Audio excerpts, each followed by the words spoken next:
केला मस्ती धमाल, खाला दंगा खुशाल, झाली थंड आता मधली सुट्टी.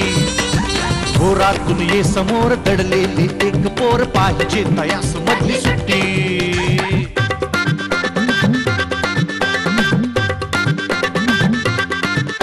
किती रंग त्यांचे किती गंध त्यांचे, विचारून घ्या या फुलांना जरा.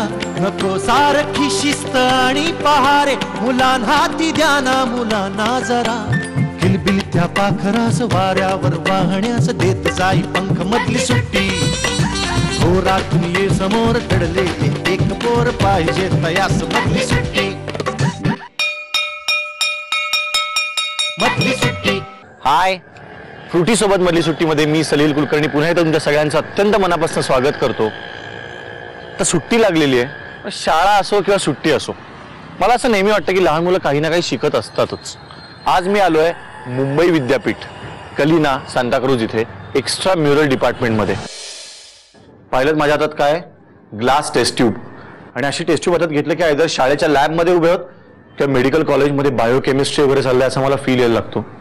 शाळेमध्ये काय व्हायचं, अशी ग्लास टेस्ट ट्यूब हातात धरली, मग त्याच्यामध्ये असं एक दुसरं सोल्युशन घेऊन असा ड्रॉप टाकला आणि कलर बदलला की असं वाटायचं की हा आता आपण सायंटिस्टच होणार जवळजवळ, म्हणजे काहीच अवघड नाही. पण तेवढ्यात कधी कधी ठाप असा आवाज यायचा, धूर यायचा किंवा हातातून पडून ती टेस्ट ट्यूब फुटायची तरी. आणि मग लक्षात यायचं की हे इतकं सोपं नाहीये की नुसतं ड्रॉप टाकला आणि कलर बदलला आणि सायंटिस्ट झालं. पण इथे मात्र ही सगळी छोटी छोटी मुलं जोशी सरांकडनं आणि मॅडमकडनं मस्त मस्त काहीतरी गमतीशीर गोष्टी शिकतायत, त्या पण केमिस्ट्रीमधनं. तर मॅडम आपण काय आज पहिल्यांदा मजा बघणार आहोत, आपण कोणाला बोलूया यांच्यातल्या, तुम्ही बोलू. ह्याला आपण आज आगीने लिहिणार आहोत पेपरवरती आणि तो करून दाखवेल आज. तो उदबत्ती आहे ना, ह्या डॉट्स वरती लाव आणि पहा काय होतंय ते. ही पेटलेली उदबत्ती आहे, हात सांभाळ हात सांभाळ.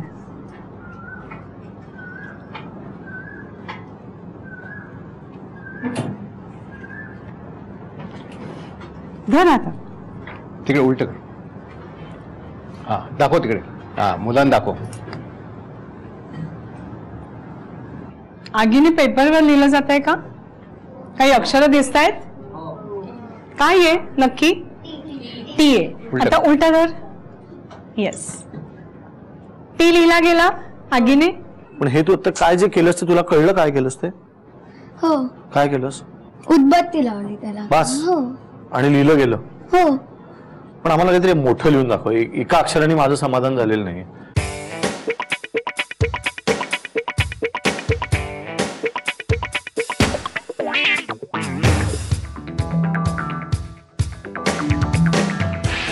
पण मॅडम हे नुसते पॉइंट्स आहेत, पण ते मधलं आपोआप कसं जळतंय त्याला?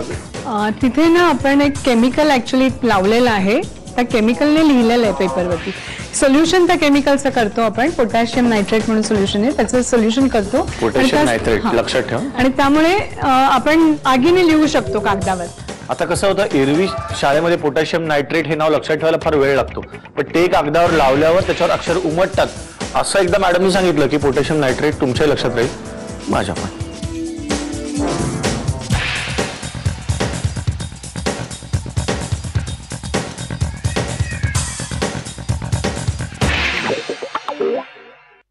ग्रेट. काय दिसतंय कागदावर उमटलेलं? मला हा रुमाल ना हेअर ड्रायरने ड्राय करून द्यायचा. मला हा एकदम कोरडा हवाय.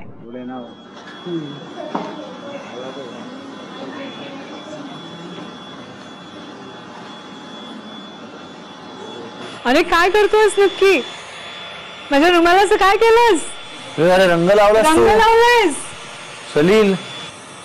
ड्रायर मध्ये होता बहुतेक रंग. तो ड्रायर मधून रंगबिंग निघाला का काय रे? काय केलंस तू बाळा, सांग. ड्राय केलं. नुसतं ड्राय केल्यावर असा कसा रंग येईल? केमिकल त्याच्यात होतं. केमिकल त्याच्यात होतं. मला माहिती होतं की सलील चांगलं उत्तर देणार. ह्याच्यात केमिकल होतं. ठीक आहे, बघ आता काय झालं याचं? ड्राय झाला. ड्राय झाला. रंग आहे का? डाग आहेत पण हळूहळू कमी होत आहेत ते. गेले गेले आता जवळजवळ गेले. काय होतंय? रंग गेला.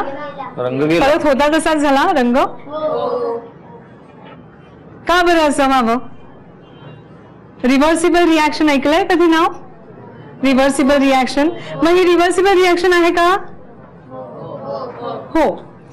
हे केमिकल जे आहे ना हे सर कोबाल्ट क्लोराईड आहे. कोबाल्ट क्लोराईड मध्ये 2 पाण्याचे मॉलिक्युल्स असतात आणि कोबाल्ट क्लोराईड जेव्हा आपण ड्राय करतो त्यावेळेला हे 2 पाण्याचे मॉलिक्युल्स उडून जातात आणि ते उडून गेल्यानंतर त्याचा निळा रंग होतो. पुन्हा जेव्हा आपण हीट करणं थांबवतो त्यावेळेला पुन्हा हवेतले आर्द्रता शोषून घेतात आणि पुन्हा cobalt chloride 2H2. Cobalt chloride आणि पोटॅशियम नायट्रेटच्या बाटल्या आता सॉलिड विकल्या जाणार आहेत छोट्या मुलांकडे. आता काय नेक्स्ट ना आपण आता एक धातूचा प्रयोग करणार आहोत. साधारणपणे धातू हे जड असतात. आता हे कॉईन जर का आपण पाहिलं आणि पाण्यात टाकलं तर काय होतं बघा, ते खाली जाते. म्हणजे धातू हा जड असतो हे आपल्याला माहिती आहे. पण इथे ना मी सोडियम धातू आणलेला आहे. हा सोडियम धातू जो आहे हा अत्यंत ऍक्टिव्ह धातू आहे. हा धातू आहे आणि हो आणि ह्याला नेहमी ना आपल्याला रॉकेलमध्ये ठेवावं लागतं, केरोसिन मध्ये ठेवायला लागतं. कारण जर बाहेर जसा ठेवला तो तर आग लागण्याचे चान्सेस असतात किंवा पाण्याच्या संपर्कात आला तरी तो पेटतो, इतका तो ऍक्टिव्ह आहे. आता हा धातू जो आहे ना इतर धातूंसारखा कडक नाहीये, कठीण नाहीये तो. या धातूला तुम्ही अगदी कुठल्याही सुरीने म्हणजे बटर आपण जसं कापतो तसं कापू शकतो असं. हा अगदी इझिली आपल्याला त्याला कापता येतं. आता हा धातू जो आहे हा पाण्यात खाली जातो का वर तरंगतो ते आपण पाहूया. ह्या धातूला आपण पाण्यामध्ये टाकणार आहोत आणि पाहणार आहोत की काय होतंय ते. पण त्याच्याच बरोबर मी याच्याबरोबर एक फिनॉल्फथेलिन म्हणून जे इंडिकेटर आहे तेही थोडंसं पाण्यात टाकते. मग त्याची काय रिॲक्शन होईल ते आपण पाहूया. तर ह्या डिशला आपण पेट्री डिश म्हणतो. त्या पेट्री डिश मध्ये मी पाणी घेतलेलं आहे आणि त्याच्यामध्ये फिनॉल्फथेलिन टाकलंय. फिनॉल्फथेलिन टाकल्यानंतर आपण आता हा छोटासा एक मेटलचा तुकडा टाकणार आहोत. खूप काही मोठी रिॲक्शन होत नाही ना? म्हणजे मी नाही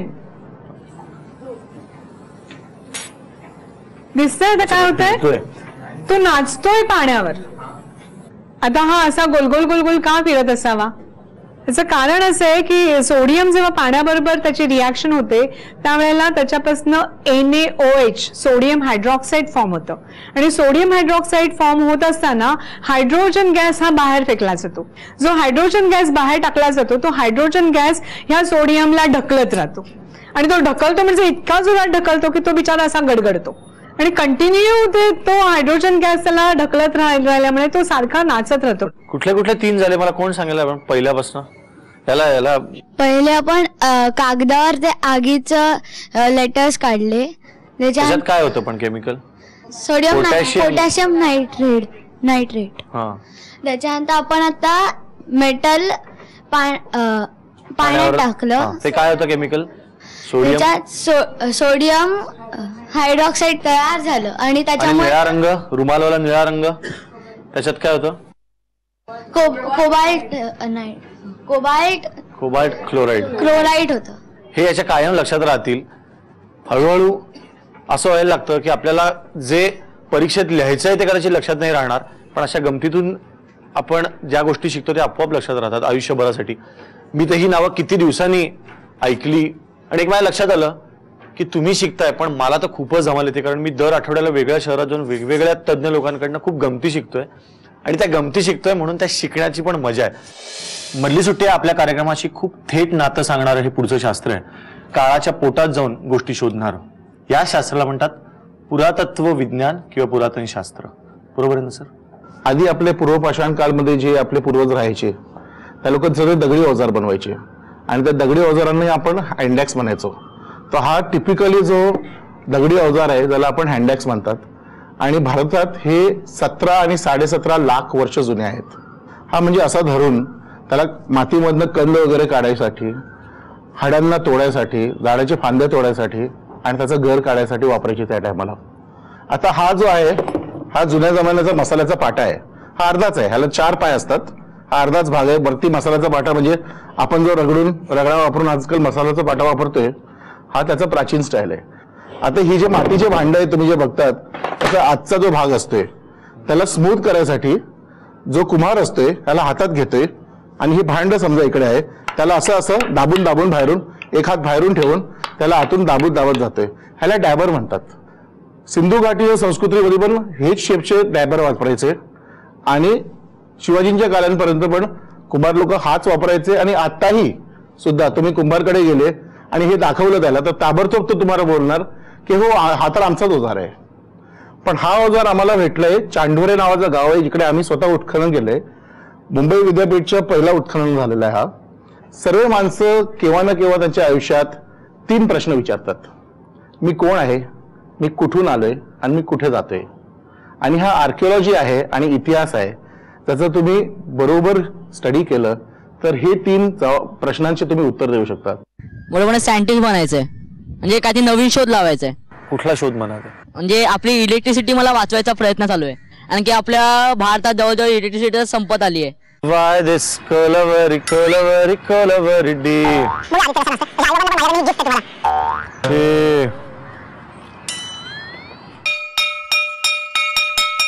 मधली सुट्टी लहानपणच्या सुट्टीत मी खूप धमाल केलीच, पण आता माझी जास्त धमाल चालली आहे यंदा. लहानपणी मला आठवतं मी एकदा जादूच्या प्रयोगाला गेलो आणि मला खूप वाटत होतं की मागे जाऊन त्या जादूगाराची सही घ्यावी, एक फोटो काढावा. पण मला कोणीतरी सांगितलं की तिकडे जाऊन जर सही गेला, तू गेलास तर तुझं कबूतर होईल. मी खूप घाबरलो आणि गेलोच नाही. नंतर मला आत्ता लक्षात आलं की असं काही नसतं. पण ही मुलं सॉलिड आहेत, कारण ह्यांच्याकडे ऑलरेडी जादूचे प्रयोग करणारी पिशवी आहे. आणि ही सगळी छोटे जादूगार आणि त्यांची टीचर जादूगार मॅजिशियन कृती पारेख हे सगळे मिळून आपल्याला आज सॉलिड जादू दाखवणार आहेत. मी आता काही बोलणार नाहीये, कारण मोठेपणी पण माणसाचं कबूतर होऊ शकतं. ओके, सिम सलाबी फू फू फू, ये आ गई है मैजिक स्टिक. तो आज हमारे यहाँ के छोटे जादूगर परफॉर्म करेंगे. तो कौन आएगा आज यहाँ परफॉर्म करने? आप आ जाइए, कमान आ जाइए, अपना मैजिक लेकर आ जाइए. वाह वाह. मैं हूँ डॉन.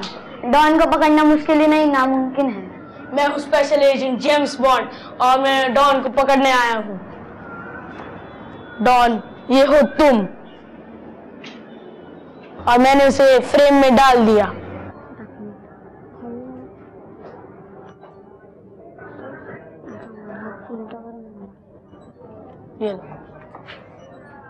डॉन को कोई भी जेल पकड़ नहीं सकता.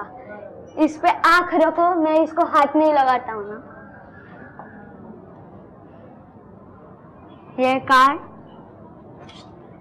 और ये गायब. अभी उसमें देखो वही कार्ड आया है क्या.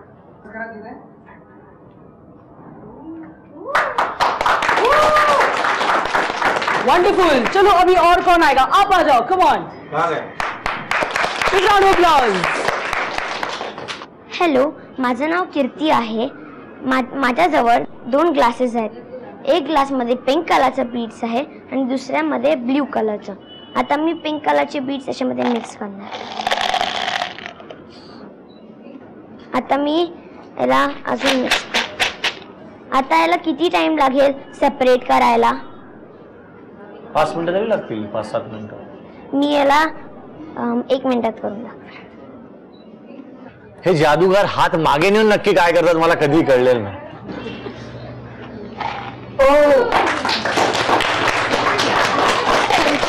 Okay, so now this little girl is going to do one more magic हमारे सामने. चलो, we have a glass of water and we have a magic stick.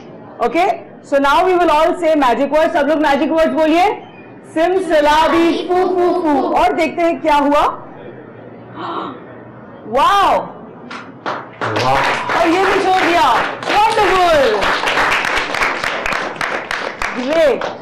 तुमच्या एक लक्षात आलं का, आपण जादूची कांडी प्रत्येक एपिसोडमध्ये वापरत होतो, पण ती लोकांनी इतकी वापरली, इतक्या इच्छा मागितल्या की ती जादूची कांडी संपून गेली. म्हणून गेले 2 एपिसोड आपल्याला जादूची कांडी दिसलीच नव्हती. तर आज इतके जादूगार आहेत आणि स्वतः त्यांच्या टीचर आहेत, तर मी रिक्वेस्ट करतो की आम्हाला जादूची कांडी आहे. We want lots of magic wands. खूप जादूच्या कांड्या आम्हाला पाहिजे. देणार?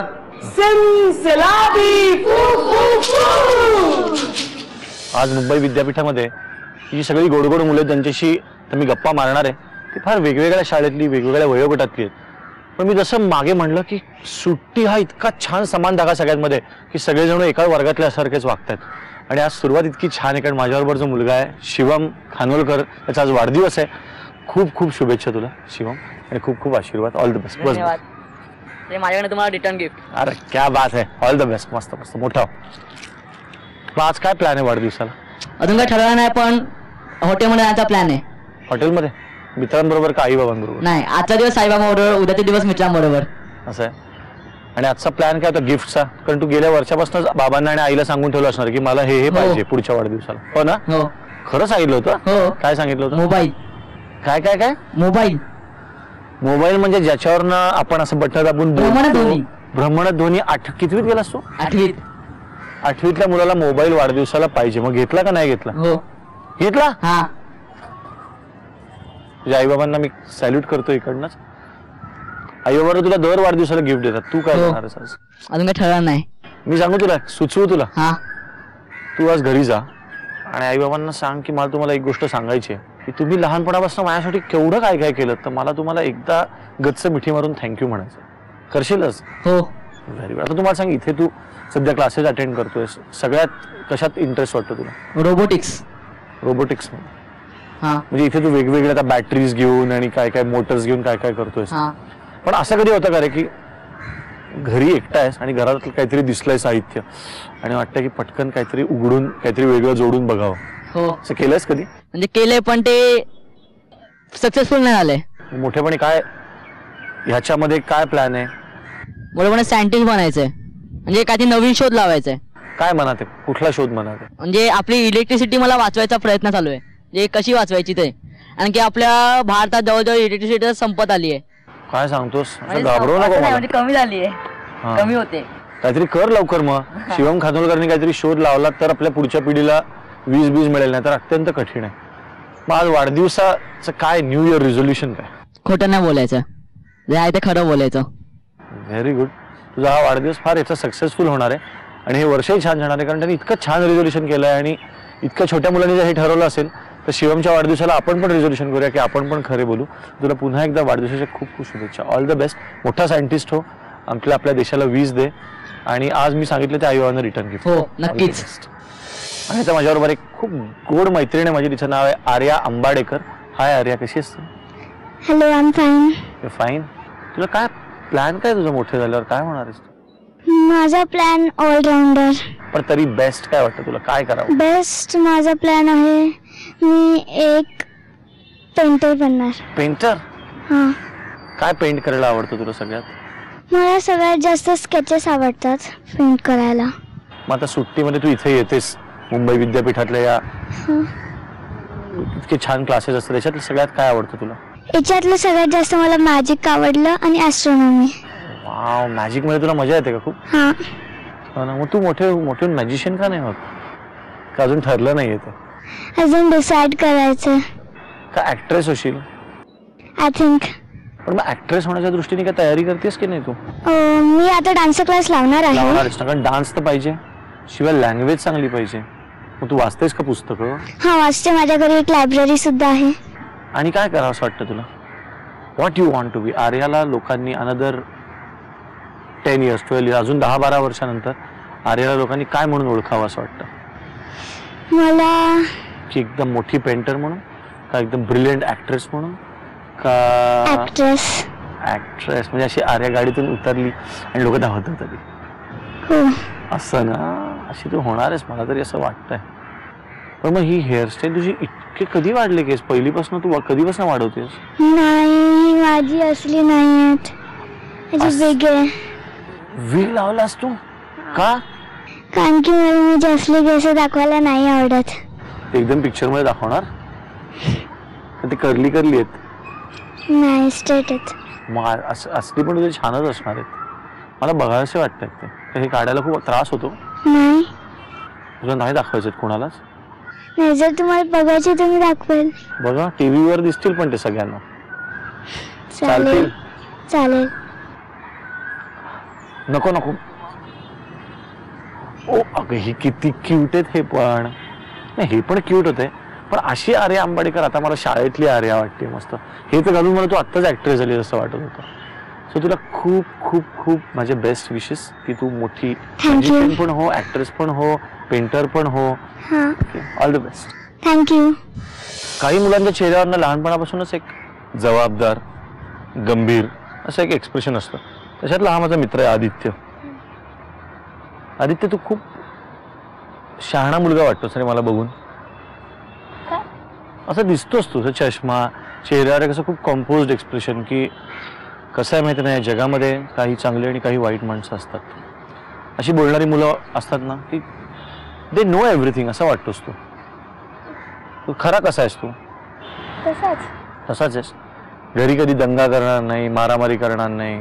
मला मारामारी आवडत पण नाही. अजिबात नाही आवडत. नाही, आणि दंगा पण नाही आवडत. पण मग बिल्डिंग मधली इतर लोक तुझ्याशी मारामारी करायला लागली, ए आदित्य मग तू काय करतोस? तर मारामारी चालू करेन मी, आणि मग डायरेक्ट त्यांच्या मम्मीला कंप्लेंट करणार.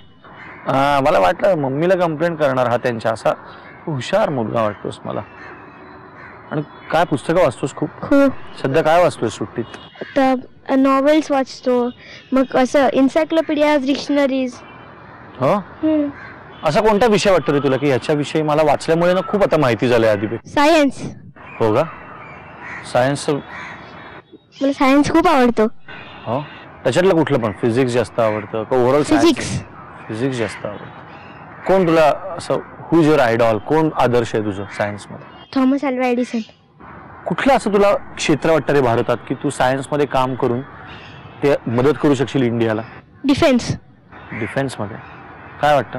सगळंच, वेपन्स, प्रोटेक्टिव्ह मेजर्स, सगळंच.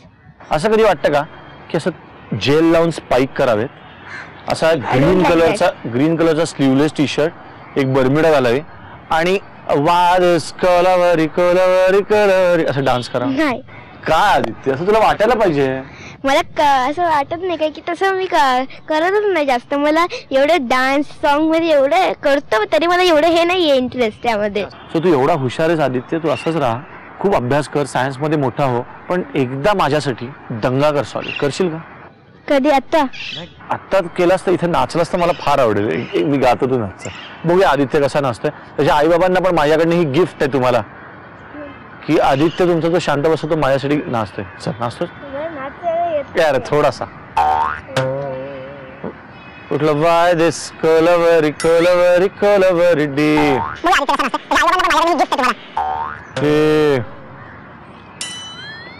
अरे तू व्यायाम करायला लागलायस?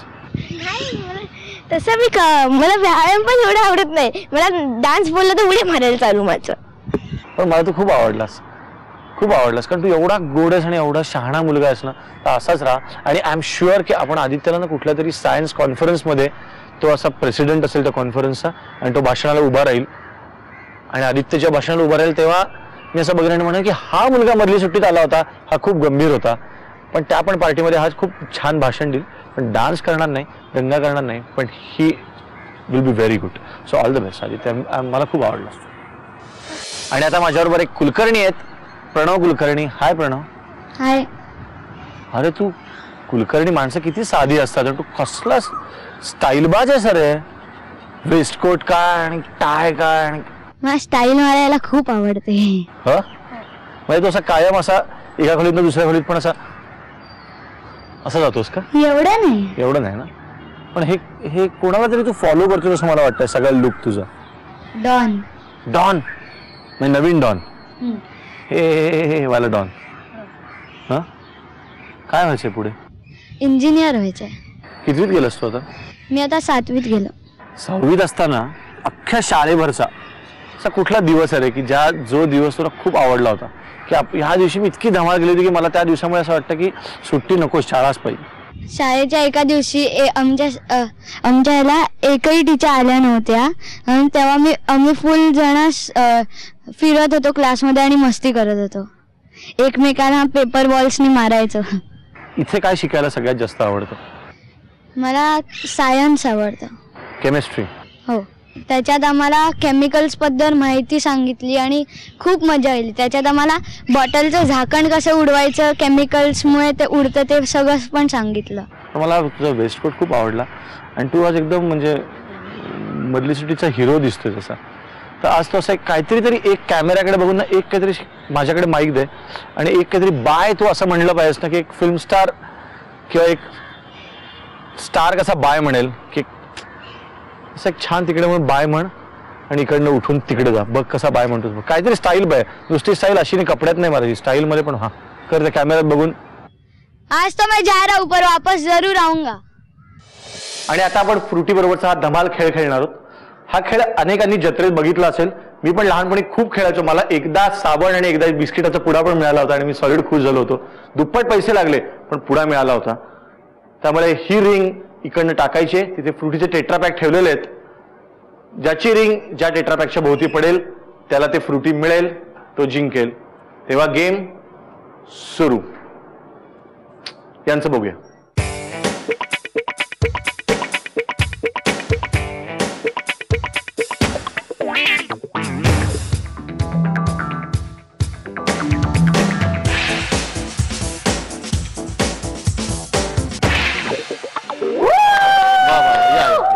या नाही.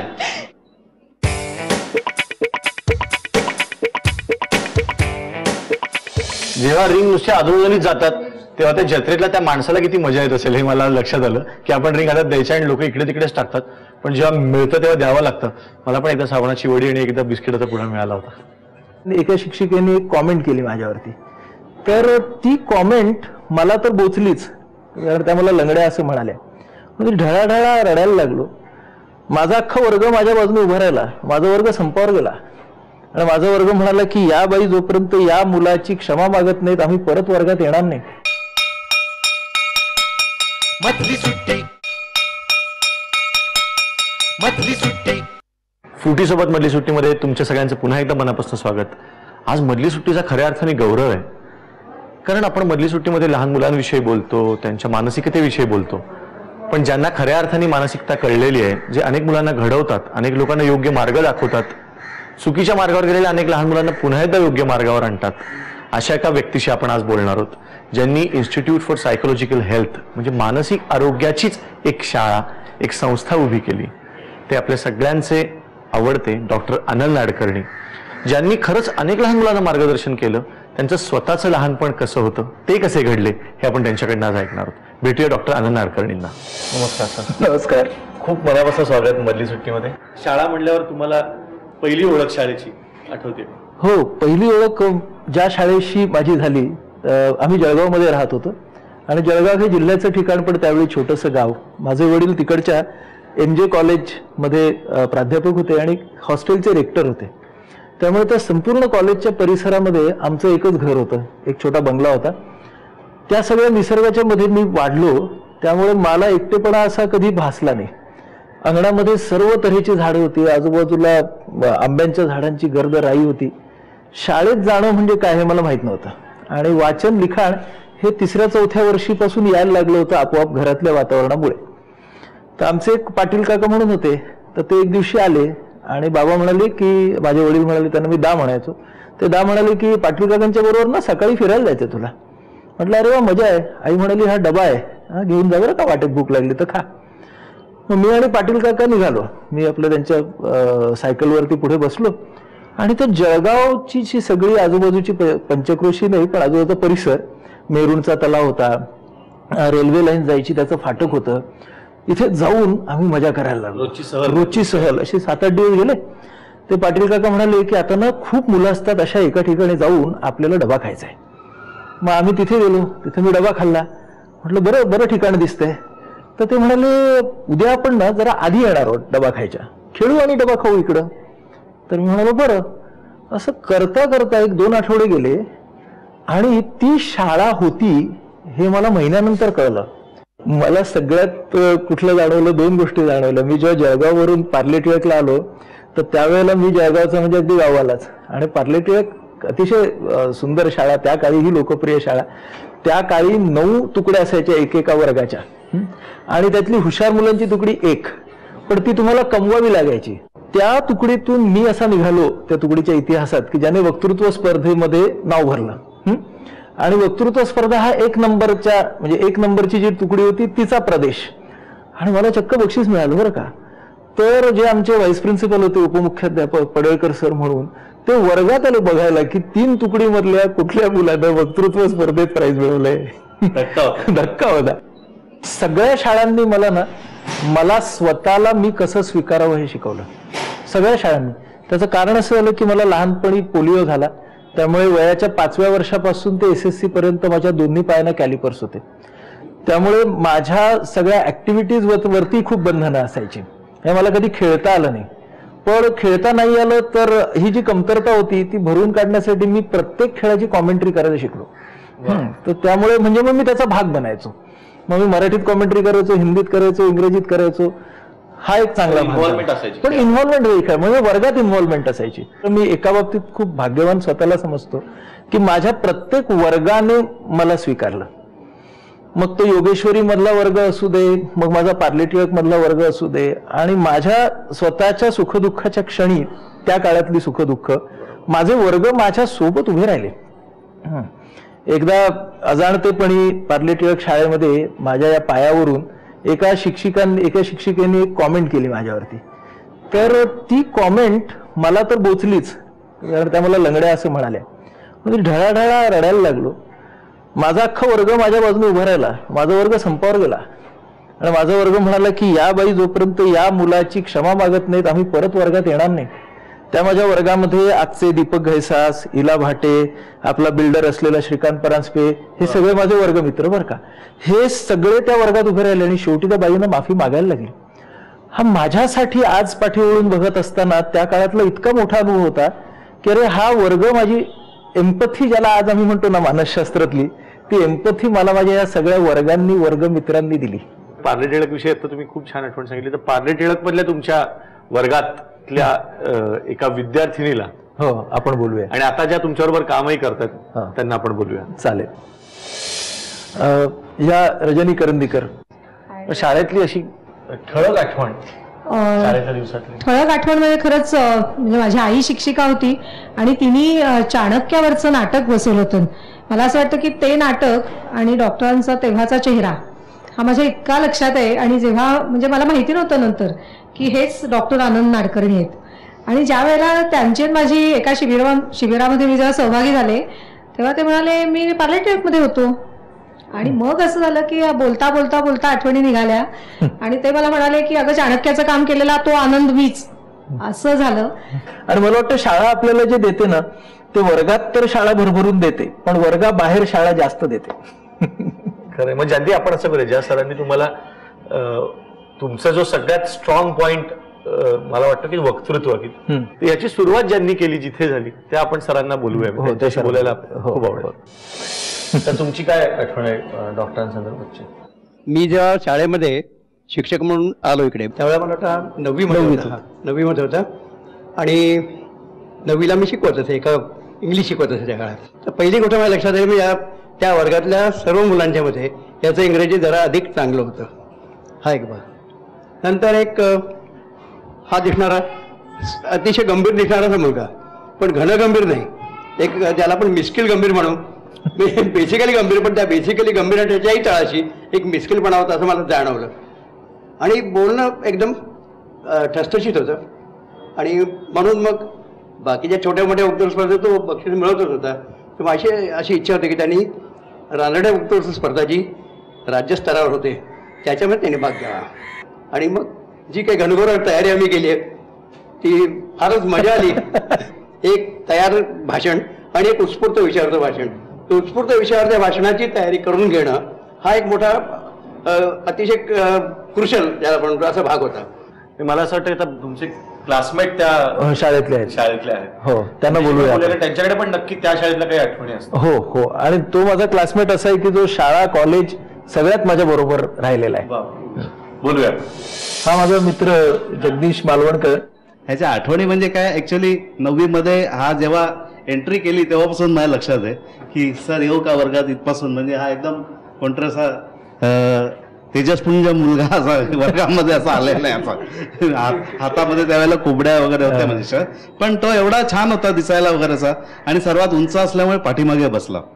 आणि मी त्याच्याकडे प्रचंड अट्रॅक्ट झालो, एकदम अट्रॅक्शन झालं. आणि मी जवळजवळ आय एम इम्प्रेस्ड एवढा की मी शेवटपर्यंत अगदी माझा तो MBBS ला गेल्यानंतर मी माझ्या याने गेलो, पण तोपर्यंत मी इम्प्रेसच होतो ह्याच्यावरती. ह्याचा म्हणजे कसं, पण त्यावेळेला आम्ही नुकत्याच 9वी 10वी 11वी वयात येत होतो, त्यामुळे प्रत्येकाचे इगो वगैरे पण होते.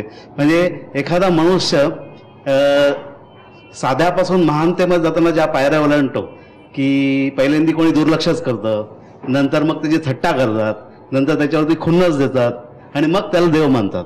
पारनेर टिळक मधल्या आपण बाईंना बोलूया, कारण ते तिथे पण तुम्ही 3 वर्ष शिकलात आणि इथे पण 3 वर्ष, बराच मोठा कालखंड त्या मानाने पारनेर टिळक आणि पेडेकर मध्ये गेला. आपण बाईंना पण बोलूया. नमस्कार.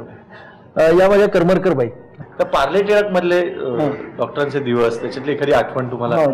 पारनेर टिळक विद्यालयामध्ये आनंद हा फक्त 6वी 7वी 8वी 3च इयत्ताना होता, पण सर्वप्रथम तो जो आला तो 6वीच्या वर्गामध्ये आला आणि त्यावेळेला 6वीच्या वर्गामध्ये मी इंग्लिश शिकवत होते आणि तो नवीनच तिथे आला.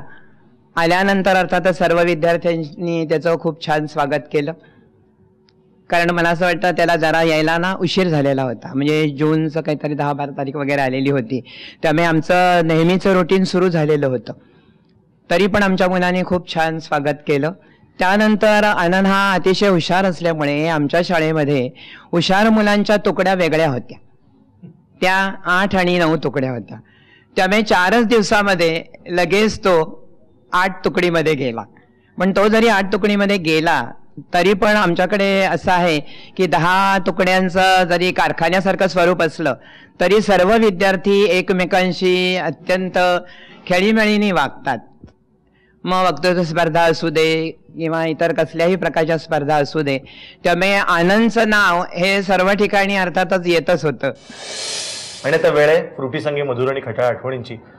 आपल्या सगळ्यांचा खेळ माहिती आहे की ज्याच्यातून एक खूप छान सिक्रेट बाहेर येतं की बाटली मी गोल फिरवणारे बाटलीचे डोकं ज्या व्यक्तीच्या समोर येऊन थांबेल ती व्यक्ती आपल्याला काहीतरी खास आठवण सांगणार आहे डॉक्टरांविषयी. सर, जिल्ह्यातल्या सगळ्या शाळांचे 26 जानेवारीला करमणुकीचे कार्यक्रम व्हायचे आणि त्याच्यामध्ये प्रत्येक शाळेला काही ना काहीतरी सादर करायचं असायचं आणि कॉम्पिटिशन असायची आणि जिल्ह्यातली पहिली शाळा कोण, पहिलं बक्षीस कोणाला मिळणार. पण एक वर्ष आनंदने ज्याच्यात काम केलं होतं तो मोठा विशेष असा कार्यक्रम होता. तो म्हणजे त्याच्यामध्ये त्यांनी एका जखमी जवानाचं, म्हणजे युद्धात पाय गेलेल्या जवानाचं काम केलं होतं आणि व्हीलचेअरवर बसून त्याची एंट्री होती स्टेजवरती आणि त्याच्यामध्ये एक शाळकरी मुलगी त्या जवानाची मुलाखत घ्यायला येते आणि ती विचारते, जवान काका तुमचे पाय कसे गेले, आणि मग ते सगळं युद्धातलं तो वर्णन करून सांगतो आणि मग ती खूप भारावून जाते आणि ती म्हणते, जवान काका मी तुम्हाला माझे पाय देऊ का. असा तो एक अतिशय हृदय असा प्रसंग होता आणि तो आनंदने सुद्धा त्याच्यावरती म्हणजे त्याचं युद्धातला तो प्रसंग वर्णन करणं, तिच्या सांगण्याला जो काही प्रतिसाद आहे तो देणं, हे इतकं उन्मेखून असं केलं होतं की खरोखर म्हणजे सगळ्यांना म्हणजे इतका तो प्रसंग भावला. आणि अर्थातच त्या कार्यक्रमाला पहिलं बक्षीस मिळालं आहे का वेगळं सांगायला नको. तर आज मला खूप छान वाटतं की मधली सुट्टी किंवा मुलांचं भावविश्व या विषयावर ज्यांचा अधिकार आहे त्यांनी मधली सुट्टीविषयी खरं तर बोलावं असं वाटतं. मला असं वाटतं की आत्ता हा सगळा अनुभव जो होता तो आमच्या सगळ्यांसाठी नॉस्टॅल्जियाचा, एक स्मरणरंजनाचा असा अनुभव होता. पण मला वाटतं त्याच्यात फक्त स्मरण नव्हतं, तर त्या स्मरणाबरोबर काही संस्कार सुद्धा उजळले गेले आणि ते संस्कार फक्त आमचेच नव्हते, ते आता सगळ्या मधली सुट्टीच्या माध्यमातून सगळ्या शाळा, सगळे विद्यार्थी, सगळ्या पालकांचे झाले आहेत.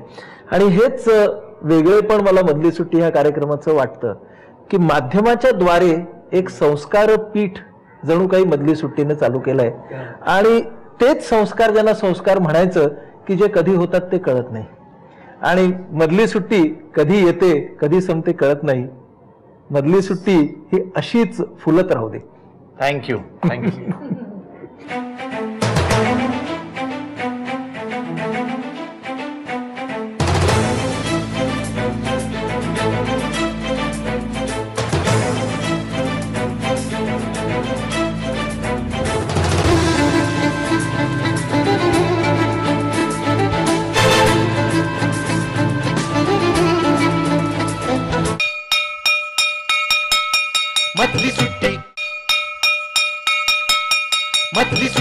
फ्रुटी संगे मधली सुट्टीमध्ये पुन्हा एकदा सगळ्यांचं मनापासून स्वागत करतो. आणि आता वेळ आहे गोष्टीची. एकदा ना काय होतं, 2 मुलं असतात, 2 मित्र असतात, ते रस्त्यानं चालत चालत चालत, जरा संध्याकाळची वेळ असते, थोडासा उजेड असतो, थोडासा अंधार असतो, दोघं चालत चाललेले असतात आणि रस्त्यात काहीतरी काम चालू असतं, खोल खड्डा खणून ठेवलेला असतो. दोघंही वर इकडे तिकडे बघत जात असतात, जातात जातात जातात आणि दोघंही पाय घसरून त्या खड्ड्यात पडतात. एकदम खोल खड्डा असतो, गुळगुळीत असतो. दोघंही जण खूप प्रयत्न करतात, एक प्रयत्न करतो, दुसरा प्रयत्न करतो, कोणालाच काही जमत नाही. दोघ जण खूप कंटाळून बसतात, परत उठतात, परत प्रयत्न करतात, परत जमत नाही. वरती लोक जमतात तोपर्यंत की अरे खाली कोण आरडाओरडा चाललाय, काय चाललंय, त्याच्या खाणाखुणा करत असतात की शी कशी येणार मुलं बाहेर. हे सगळं बोलत असतानाच एक त्यांच्यात मुलगा असतो ना, तो एकदम झाप झाप झाप झाप झाप झाप झाप करत वर येतो आणि दुसरा मात्र खाली असा बसून राहिलेला असतो कोपऱ्यात. हा एक मुलगा खड्ड्यातनं बाहेर येतो आणि तो बाहेर आल्यावर ते सगळी लोकांना एवढं आश्चर्य वाटतं की अरे एवढा खोल खड्डा, त्यात आम्ही सगळेजण याला सांगत होतो वरनं की कसं शक्य नाहीये, कसं अवघड आहे, कसा हा आता अडकला, कसं होणार यांचं, तर हा बाहेर कसा आला. सगळ्यांना एवढं सरप्राईज होतं. सगळेजण त्या मुलाला म्हणतात की काय रे, कसं काय आलास तू वर. तो म्हणतो काय असतो तो, मुका बहिरा असतो. त्याच्यामुळे होतं काय, तर मुका बहिरा मुलगा असल्यामुळे तो खाली बसलेला असतो बिचारा आणि वर लोक जेव्हा म्हणाल की यांना शक्यच नाहीये, शक्यच नाहीये, तेव्हा तो वर बघतो आणि त्याला काय वाटतं की अरे जमेल तुला, तू बाहेर ये. असं करत असं त्याला काय वाटतं, टेन्शन घेऊ नको, तू बिंदास बाहेर ये. आणि ज्याला ऐकू येत असं त्याच्या कानावर सगळे ते शब्द पडतात की याला शक्य नाही, शक्य नाही, शक्य नाही, शक्य नाही. तो बिचारा खाली बसून राहतो की खरंच शक्य नाही आपल्याला. आणि ज्याला काहीच ऐकू येत नाही त्यांचं बोलणं, तो वर चढून येतो. बरोबर की नाही. म्हणजे काय काय या गोष्टीत आहे की थोडक्यात आपण दुसरं आपल्याला किती म्हणत असेल की तुला जमणार नाही, पण तुम्ही जर प्रयत्न केला तर तुम्हाला जमू शकतो. पण जर एखादा माणूस दुसऱ्याच ऐकत बसला की सगळे म्हणतात ना जमणार नाही, मला नाहीच जमणार, तर मग तो तिथेच बसून राहतो. तो कधी वर येऊ शकत नाही एकदा तो पडल्यानंतर. त्यामुळे आपल्याला जर स्वतःवर विश्वास असेल तर तुम्ही करू शकता. तुम्हाला असं झालंय कधी कोणाला की तुम्ही असं बघितलंय घडताना की तुम्हाला कोणीतरी सांगितलं की जमणार नाही जमणार नाही आणि तुम्ही प्रयत्न केला आणि मग तुम्हाला जमलं. एकदा माझे क्लास सर होते, त्यांनी सांगितलं हा सम तर कोणालाच सॉल्व्ह करता नाही येणार, पण मी प्रयत्न केला आणि मला तो आला, मग त्यांनी शाबासकी दिली. आपण प्रयत्नच केला नाही तर आपल्याला कळणारच कसं. मी ना जेव्हा दोन बॅलन्स व्हीलने सायकल चालवायचं ना, तर माझ्या फ्रेंड्स बोलायचे की आता तुला कधीच नाही येणार, पण मी ट्राय केलं आणि मला आलं. कधी कधी खूप असं पिक्चर मध्ये दाखवलंय, एक माणसाच्या खांद्यावर डेव्हिल असतो आणि दुसऱ्या खांद्यावर एक स्वर्गीय माणूस असतो. स्वर्गीय माणूस बोलतो कर कर ट्राय कर, खरं बोलूया, आणि हा बोलतो की ए त्याचं ऐकू नकोस, तो खोटं बोलतोय. करेक्ट. आपल्या सगळ्यांच्याच मनामध्ये डेव्हिल पण असतो ना इकडे. आपल्याला असं वाटत असतं की बोल खोटं, काय नाही होत. दुसरा माणूस सांगतो गप्पा बघ, अजिबात खोटं बोलायचं नाही. मला वाटलं की मी कधीच स्विमिंग नाही करू शकेल, पण मग माझ्या मनात आलं की जर निगेटिव्ह तू बोलशील तर तुझं कधीच ते होणार नाही. मग मी पॉझिटिव्ह थिंक केला की मला येईलच, मग मला आली स्विमिंग. आम्ही एकदा सिंहगडला गेलेलो, तिकडे एक लंगडा मुलगा होता, तो त्याला चढायचं होतं गड, पण बाकी सगळे बोलत होते हा चढू शकणार नाही म्हणून खाली थांबूया, पण सर्वांच्या आधी तोच चढला. Very good. याच्यापेक्षा दुसरं काय एक्झाम्पल असू शकतं की सगळे त्याला म्हणत होते की तुला जमणार नाही, सगळ्यांच्या आधी तोच चढला. सो काय असतं, पाय नसतो हो की नाही, कधी कधी हात नसतो मुलांना. आता मधली सुट्टीमध्ये एक मुलगा आला होता ज्याला दोन्ही हात नव्हते, धीरज नावाचा माझा मित्र होता. काय केलं होतं त्यांनी सांग. त्याने पायाने एकदम सुंदर पेन्सिल पकडून ड्रॉइंग केलेलं. सो आपल्या खांद्यावरचा जो सैतान असतो आणि जो स्वर्गीय माणूस असतो याच्या भाषेत, म्हणजे देव असतो, चांगला माणूस असतो, या चांगल्या माणसाकरता आपणच एकदा टाळ्या वाजूया, म्हणजे तो चांगला माणूस आपल्यावर पडेल. राईट. आता आपल्याला जादूनीच आपली जादूची कांडी परत मिळाली आहे, त्यामुळे आज जादूच्या कांडीने काहीतरी खास इच्छा मागायला मी माझ्या छोट्या मित्रमैत्रिणींना सांगणार आहे. त्यांनी जादूची कांडी आता धरायची आहे आणि त्यांनी इच्छा मागायची आहे की ही जादूची कांडी मला मिळाली तर मी माझ्या आईबाबांसाठी काय मागीन. बघूया की आपले छोटे दोस्त काय काय मागतायत. जर का मला ही जादूची कांडी मिळाली तर मी माझ्या आईबाबांचे आईबाबा देवाकडनं परत आणीन. जर का मला जादूची कांडी मिळाली तर मी आईबाबांसाठी एक मोठी गाडी आणून देईन. जर का मला जादूची कांडी मिळाली तर मी मम्मी बाबांसाठी एक रोबोट आणीन जो त्यांची मदत करेल. जर का मला जादूची कांडी मिळाली तर मी एक असं सरबत बनवीन आणि माझ्या अख्ख्या फॅमिलीला अमर बनवीन. जर मला जादूची कांडी मिळाली मी डॉक्टर बनून माझ्या आई बाबांचं स्वप्न पूर्ण करेल. जर मला जादूची कांडी मिळाली तर माझ्या आई बाबांचं बंगला घ्यायचं स्वप्न पूर्ण करेल. आणि आता वेळ आहे फ्रुटी संगे मधुर आणि खटाळ आठवणींची आजची आठवण पाठवली आहे चिकित्सक मंडळाच्या शिरोळकर हायस्कूलमधून आदिती कर्णिक यांनी. यांची आठवण अशी आहे की आम्ही 5वीत असताना आमची आणि इयत्ता 7वीची परीक्षा एकत्र चालू होती. 2 सत्रांमध्ये परीक्षा चालायच्या. 7वीतली मुलं फळ्यावर बाकावर कॉपीचा मॅटर लिहून ठेवायचे बाकावर आणि आम्ही तो खोड, रबर, डस्टर अशा वेगवेगळ्या प्रकारे खोडून टाकायचो. कॉपी खोडल्यामुळे 7वीतल्या मुलांचा आमच्यावर राग राहिला तो कायमचा. पण यांनी कॉपी करू दिली नाही, म्हणजे स्वतः कॉपी केली नाही आणि दुसऱ्याला करू दिली नाही. बघा किती प्रामाणिक विद्यार्थी आहेत, विद्यार्थिनी आहे. तुम्ही काय वाचता सध्या माहिती नाही, पण मी तरी ह्या सगळ्या आठवणी वाचण्यात इतका रमून जातो, इतक्या धमाल आठवणी पाठवतात लोक.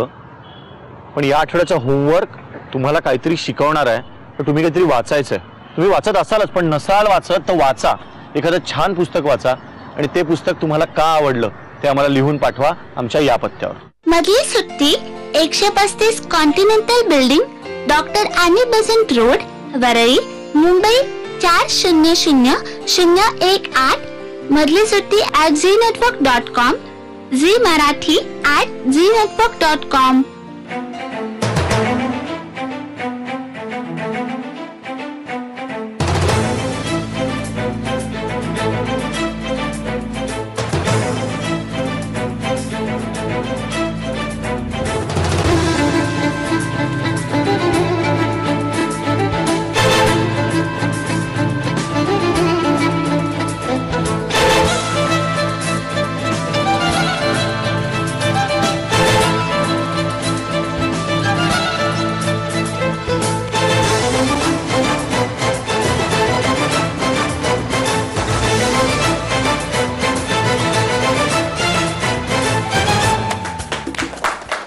Thank you.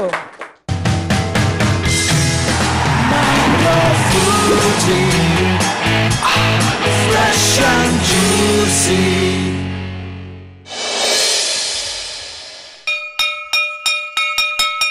मधली सुट्टी